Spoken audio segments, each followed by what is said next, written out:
Installer Guide. Today's video tutorial introduces a new solution that we have created to help clients with the initial installation.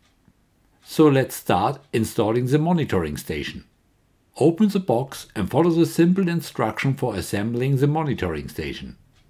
When you have completed assembly and made the fiber optic RS-232 or USB connection to your PC, install the narda-AM installer software on your PC and run it.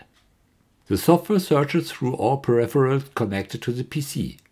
It finds an AMB-8059 connected to COM7 and also an AMS-8061 connected to COM port 4.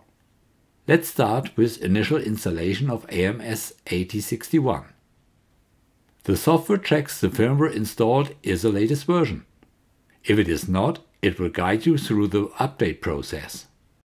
Now click on Next and leave the system date and time and the automatic update via GPS flag unchanged unless you need to change date and time. Check that the time zone setting corresponds to your local time zone. Set the clock and go to the next step. Set modem or Wi-Fi connection mode as required. Now you can add your mobile phone number to receive SMS reports and alarms. If you choose the modem connection mode, configuration starts automatically and will take several minutes. If your SIM card has a PIN, make sure that you have the PIN to hand so that you can enter it to unlock the SIM. Now you need to enter some additional data, for example the access point name APN.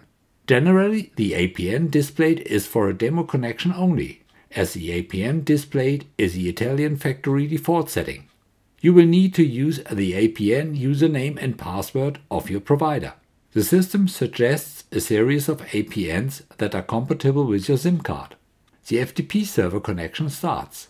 Enter your credentials if you have them, or set up demo credentials for a temporary test. You can modify these credentials at any time by using the software of the monitoring station designated narda-STS. The installation wizard sets a series of default parameters, alarm threshold, scheduling, etc. The system also checks the battery charge level. The software will read and write various data to set up the initial connection between the area monitor and the FTP server. FTP is now configured. Click on Next to proceed. Now enter your choice of device password and transmit it, or use the default password. Congratulations! Installation is now completed. Click on End to exit. Your monitoring station is now ready to operate and produce accurate, reliable data.